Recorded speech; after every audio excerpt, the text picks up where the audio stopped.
Thank you.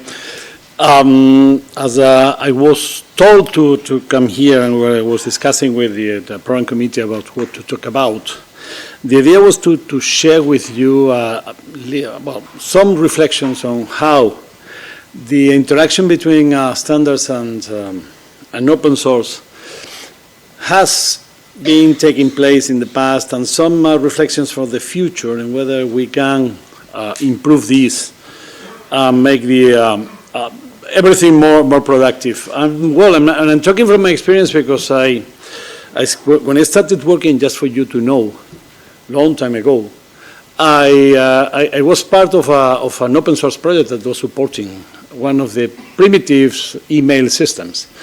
That standard open source project was composed of 3 people, one in Canada, one in Switzerland, and George Friendly, that I was in the south of Spain. And we never met personally, we never have fancy t-shirts, we never have pizza things, let's say. Doing open source by that time was, let's say, heroic and much cheaper. That is important as well. Anyway, that's just for you. And then I moved to Telefonica, I started to work in standards, and now I have my experience of the good old days of the heroic open source and the equally good new times in which I have been involved with the standards and then working in the connection with open source also. I think I have some experience in how to show things for the both sides. The fact is that since I joined Telefonica 13 years ago, and since then, things have changed quite a lot in the network landscape. Maybe in the past they were changing as well, but in particular they are changing in a direction that is the one that among them is the one that has us today here. Networks are changing, the stack evolution, the idea of TCP/IP as the main components of the stack is changing as well with purposive encryption, the appearance of the cloud, and the idea that the network should be better integrated with the cloud and not serving it as a set of dumb pipes, and the idea that there are new ways of addressing this. And for sure, we're talking about open source. Not only about open source has been something that, or the application of open source in networking and the application of open source for the evolution of networking has to do very much with trying to shorten in the cycles in the development of new features and new and the evaluation of new technologies, and having a more increasing the agility of the processes, and even trying to have a little bit more freedom of choice.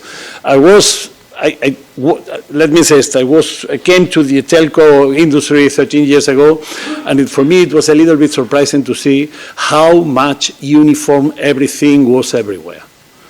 It's something that we, to some extent, telco industry is sort of like the car industry till the advent of electric cars, and this is something that we can discuss later on. Among other things, because the idea of having something that is highly standardized, heavily regulated, and critical has this risk of ossification, of that everything becomes rigid, everything is very difficult. It's very difficult to make room for new things, and it's even much more difficult to make things bend in the direction they are not used to bend. For whatever the reason, it's not technical, organizational, economic, whatever. And that's something that is a strong risk.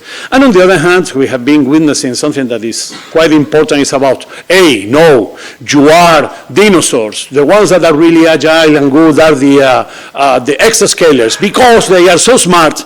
Well, the first thing is that they don't need to be in agreement with anyone.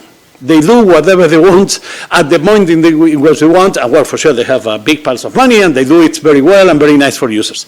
But this temptation of, well, look, this is much more efficient, which is, well, that's another story. So it's why normally dictatorships seem much more efficient than democracies, is something that we have to deal with, and it's there.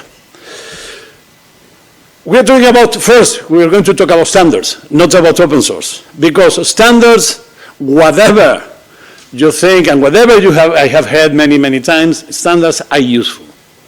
And think about that what we're using right now, the human language is a standard. It's an agreement that certain sounds mean things, and that we can communicate with those sounds, making noise, we can communicate actions and reality or imagination. And this is something that is, for whatever communication we need those standards, though it's true that things are changing and that we have to shorten the cycle and we have to start about thinking new ways of applying standards, a new way of making standards available and influencing the industry. And that's where the important thing is. On the other hand, what we have is this open source as a faster lane. You can go faster. It's something that has been applied in the past in the IT industry. And well, but if you think about this, essentially is other means of standardization, it's other means of making a common agreement, making it available, making it usable by the industry. Among other things, because that is true, and it's something that when I started attending standards committees, I discovered how much I hated wasting 1 hour discussing about the meaning of the word service. Once and again, one day and another day, and 2 months later, etc. Here we're talking about code. The code runs and doesn't run. The code is efficient or is not efficient. It's much more objective. We are not talking about language. Interoperability should be easier to demonstrate because you have something for reference and you run it on top of it. Well, that has caused that it was coming from the IT industry, but it has given birth to many relevant projects, clustered support organizations, strong support organizations required a lot of structure. And well, that includes all the X foundations that you can think, and for sure Etsy, that we are discussing about SDGs, etc. these days. And then we have the rosy views, is that what you have on the left. Say, move from standards first to code first. That's the important thing. Everything will be perfect by the moment. To something that is a little bit more, is from an old colleague that was involved in the good old days of NFV and everything around, who's Don Clark, is an analysis that if you see the pros and cons are more balanced, and you have to be careful with this, and we have to be careful about that. And something that is required to take into account that things are not so rosy, we have problems, and we will talk about this later on. To solve this, some time ago in one of the rooms here in the cellar in Etsy, a few of us came up with this diagram, with this ideal double golden loop in the collaboration, in which you have standardized specs, you have open implementations, and this is very important. Take into account there are many different greenish things there. It's not about the one and only open implementation, and then the mechanisms for testing and validation, because we're talking something that is critical. We are operating or designing or developing critical infrastructures, and we should not forget that either. And the idea is to make this bidirectional relationship that it's possible to validate everything and to feedback and to have this feedback.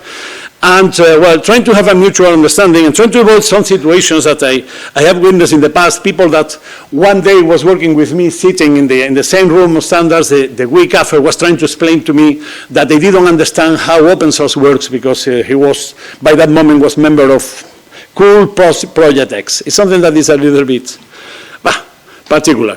Two things that we can support with open standards, with open source, is first, what they normally call real science. This is a graphic that was made, a study that was made by the University of Arizona, of how many papers published on ICT in general could be really verifiable.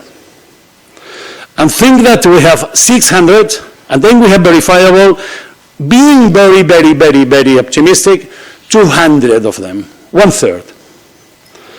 Because things are very complicated. You report things that people cannot buy, they're under license, And that's not real science. One of the essential matters that can, apart from helping in developing the technology, etc., is about this idea of having repeatable results, having repeatable methods, having repeatable causes that allows you to analyze, really analyze what's going on. And it's not about academic papers. It's not only about making my colleagues in association X or Y to check what they are publishing. It's about without real science, you don't have real engineering. Testing is just guessing. And everything else. Having open source is essential for this, for knowing what you're dealing with. Probably no, it's not the solution you're going to use or the final solution that you're going to use, but it's a very important one. And something that is very close to the heart of ETSI is what I have been calling the demonstrative results, the idea that you can run proofs of concept of what you are specifying or planning to specify. And for this, again, having something that can be used as a reference, that might be not even perfect, but this is open for being used by several actors, make modifications, play with it, in basically, essentially, is something that is very, very, very important. It has been since we started this idea of the network transformation and the cloud-like networks and all the like, is something that has played a key role. And there is a next frontier. Somebody, this morning, we are talking about AI. AI has appeared. Again, whenever we have a presentation, the AI word is hovering over. And it's a new stage for open collaboration. The point is that if you think about it, AI is just code. It's running code. It's the same. I mean, it's a piece of a program. It's nothing more, well, nothing more with a difference. That it's basically, normally, you program it with data. You program the model is there, the model can be adapted or can be shaped in different ways. And for that, you need data. And data is the lifeblood of AI. That's something that, especially when you're talking about distributed AI, which is something that I do believe that is the only solution in the kind of infrastructures that modern networks are, and focusing on data is essential as well for interoperability, for avoiding what we are suffering, or many of you may have suffered about, no, this is a marvelous AI model. It consumes data that is separated by CSV because the third field is, I don't know, the number of packets or the time in seconds or seconds and plus minutes or things like that, which is something that completely limits any kind of interoperability. We're thinking about data products, addressing things like heterogeneity, traceability, metadata, that is data on data that is essential. And for that, you have there, and you will allow me that I will paraphrase Kaito, the censor that was willing to destroy Cartag continuously and willing to build TC data, and this is something that we are, just for you to remember. And if you don't know what TC data is, we can talk about this later on, and I will convince you about it. Just to finish, what we're thinking is a matter of degrees of freedom at the end. It's about for open collaboration, for defining open ways for interoperability. The point is that open source is offering these additional degrees of freedom, the way of having a much more down-to-earth discussion, if you like, and provide tools for something that is important as well, that is differentiation, interoperable differentiation. I may have an extremely good idea, but I have this common substrate that will be used for this. But don't forget that we are talking standardization, whatever. We need consensus in the open source world as well. If we want to really build a solution that is going to be useful, has to have consensus, and consensus takes time, is difficult, and can be extremely frustrating in many cases, unless you have something that is, as I said before, dictators that can be benevolent or not, and you never know. The point is that we're evolving, and there is this book that you have at the bottom that it was about analyzing the different models of organizing standards and open source. This was the Cathedral and the Bazaar, and the author was comparing that making standards was like having a cathedral, that you have a main constructor that was telling the individual groups what to do, and so there was a plan, and the bazaar in which bartering and negotiating was taking at the end, was allowing the choice of the better products to evolve. This is probably that was in the as I said there, in the good old times, when we are very, very few standard bodies. You have probably ATUT, ETSI, ISO, and very much associated with governments and very formal collaborations, and this story that now the delegate of I don't know, Sri Lanka can talk, thank you, Mr. Chairman, distinguished attendance, blah, blah, blah, this kind of stuff. This is the idea that many people have of standards. And there were many different choices in open source, small teams doing things here and there, trying to be noticed. Right now things are changing and changing, and rather than a cathedral, we're talking about the financial district, that are the new cathedrals, you know, where banks build their big buildings, and we are all in awe because of this, in which there are many standard bodies that have become, many of them have become corporations by themselves. They are not an association of members, they are a corporation by themselves, and they are trying to occupy space, and trying to grow vertical, to occupy more space. So I have to finish.